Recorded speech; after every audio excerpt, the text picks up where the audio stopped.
যদি সংগঠনের মধ্যে আনুগত্য না থাকে। আমরা জানি, আমরা হাদিস পড়াই, অনেকে এখানে শাইখুল হাদিস। আমার নিজস্ব অভিব্যক্তি হলো, যারা আমরা এই হাদিসটা সবচেয়ে বেশি পড়াই, আমাদের দ্বারাই এই হাদিসের উপর আমল হয় না।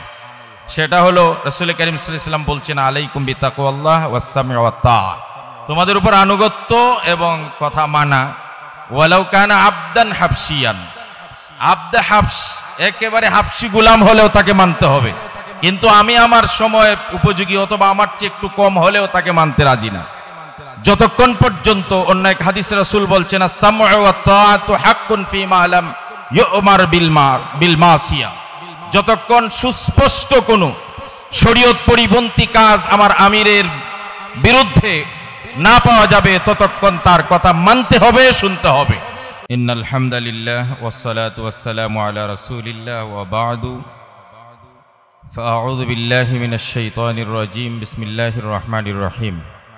ওয়ালা তাকফু মা লাইসা লাকা বিহি ইলম, ইন্নাস সামআ ওয়াল বাসারা ওয়াল ফুআদা কুল্লু উলাইকা কানা আনহু মাসউলা। ওয়া ক্বালা রাসূলুল্লাহি সাল্লাল্লাহু আলাইহি ওয়াসাল্লাম, আস-সামউ ওয়াত-তাআতু হাক্কুন ফীমা লাম ইউমার বিল মাসিয়াহ, ফাইযা উমিরা বিমাসিয়াতিন ফালা সামআ ওয়ালা তাআ, আও কামা ক্বালা আলাইহিস সালাতু ওয়াসসালাম। আসিরাত ফাউন্ডেশন ব্রাহ্মণবাড়িয়া কর্তৃক আয়োজিত আজকের এই আত্মপ্রকাশমূলক অনুষ্ঠান এবং হুরমতে আকসা কনফারেন্সের মান্যবর সভাপতি, উপস্থিত আজকের প্রধান আকর্ষণ, ব্রাহ্মণবাড়িয়ার কৃতি সন্তান, সারা বাংলাদেশের জন্য গর্ব, আমাদের স্বপ্নপুরুষ আল্লামা শেখ সাজিদুর রহমান সাহেব এবং আমাদের ইলমি মার্কাজ জামিয়া ইউনিসিয়ার সুনামধন্য মুহতামিম ও প্রিন্সিপাল আল্লামা মুবারকুল্লাহ দামাত বারাকাতুহুম, অন্যান্য উলামায়ে কেরাম। আসলে এখানে বড়রা নসিহত করবেন, অভিব্যক্তি প্রকাশের জন্য দাঁড়িয়েছি। প্রথমেই ভালো এই জন্য লাগছে যে ব্রাহ্মণবাড়িয়ার সন্তান হওয়ার পরেও আমরা অনেকে অনেক জায়গায় এমনভাবে তীর্থ হয়ে গেছি যে ব্রাহ্মণবাড়িয়াতে আসা যাওয়া বা পরিচিতি কিছুই নেই আমাদের। আজকে আমি ধন্যবাদ জ্ঞাপন করছি যাদের কল্যাণে আমরা এখানে একত্রিত হতে পেরেছি, পরিচিত হতে পেরেছি এবং অনেককে জানতে এবং চিনতে পেরেছি। এটা তাদের প্রাথমিক সফলতা। যে কোনো সংগঠন করা যতটা সহজ, ভেঙে যাওয়া তার চেয়ে আরও বেশি সহজ। আবার যে কোনো সংগঠন করা যতটা কঠিন, ধরে রাখা আরও বেশি কঠিন। স্বাধীনতা অর্জন যতটা কঠিন, ধরে রাখা আরও বেশি কঠিন। সংগঠন হয়, সংগঠন বিলিয়ে যায়, ইতিহাস থেকে হারিয়ে যায়। এজন্য যে কোনো সংগঠন করার আগে কিছু মূলনীতি মাথায় রাখলে আশা করা যায় দীর্ঘস্থায়ী হয়।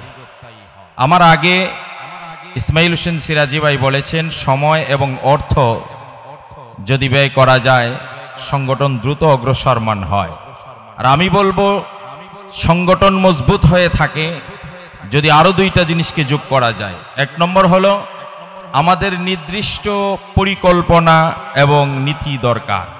কি জন্য আমরা সংগঠন করলাম, কাজটা কি?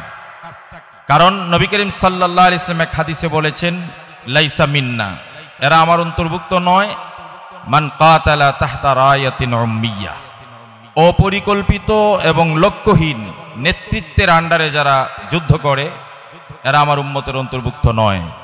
যদি কোনো নির্দিষ্ট লক্ষ্যবস্তু না থাকে, সুনির্দিষ্ট পরিকল্পনা এবং কর্মপন্থা না থাকে, তাহলে এর দ্বারা কোনো সুফল বয়ে আসবে না।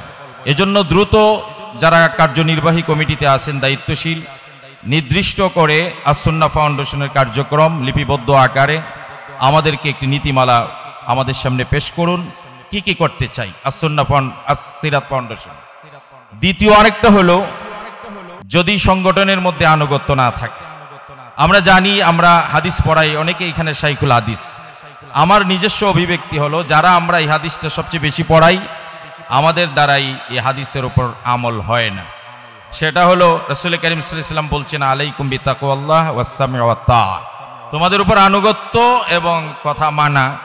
ওয়ালাউ কানা আবদান হাবশিয়ান, আবদে হাবশ, একেবারে হাবশি গোলাম হলেও তাকে মানতে হবে, কিন্তু আমি আমার সময় উপযোগী অথবা আমার চেয়ে একটু কম হলেও তাকে মানতে রাজি না, যতক্ষণ পর্যন্ত। অন্য এক হাদিসে রাসূল বলছেন, আস-সামউ ওয়াত তাআতু হাক্কুন ফীমা লাম ইউমার বিল মাসিয়া।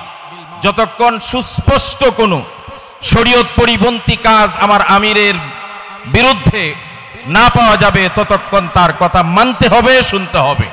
যখন তার কাছ থেকে শরীয়ত পরিপন্থী কোনো কাজ পাওয়া যাবে, তখনই আমরা তার বিরুদ্ধে অ্যাকশনে যাব, বিদ্রোহ করব, অভিযোগ করব।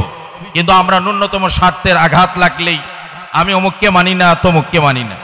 কথা আসলে মুরব্বীরাই বলবেন, নিজের দুঃখের কথা এই জন্য বলতেই হচ্ছে, কেন সংগঠনগুলো ভেঙে যায়।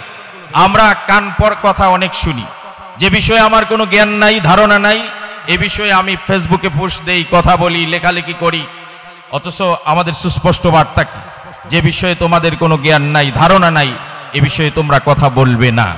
আর দ্বিতীয় কথা হলো, শোনা কথা শুনেই সেটা কার্যকর কোনো ভূমিকা রাখা যাবে না। সর্বশেষ আমি হুরমতে আকসা সম্পর্কে কয়েকটি দাবি অবশ্যই নেতৃবৃন্দ দিবেন, আমি করে আজকের মতো কথা শেষ করব। 1 নম্বর হলো, আমাদেরকে এখন থেকে, আমার আগে যিনি বলে গেছেন, দোয়া হলো মুমিনদের অস্ত্র। কুনুতে নাজেলা এবং দোয়ার মাধ্যমে ফিলিস্তিনের নিরীহ নির্যাতিত মা বোনদের জন্য দোয়ার আয়োজন আমাদেরকে কন্টিনিউ করতে হবে। দ্বিতীয় নম্বর হলো, আমরা মায়া কান্না যতই করি কোনো ক্ষতি হবে না, ফিলিস্তিনিদের কোনো লাভ হবে না। এর জন্য অর্থ সংগ্রহ করতে হবে। আসিরাত ফাউন্ডেশনের উদ্যোগে কালজয়ী এবং ইতিহাস সৃষ্টি হয় এমন একটি উদ্যোগ নেওয়া হোক, যাতে করে বৃহৎ আকারে একটা আমরা অর্থ সংগ্রহ করে আমরা ফিলিস্তিনি মা বোনদের জন্য পাঠাইতে পারি, ব্যবস্থা করা।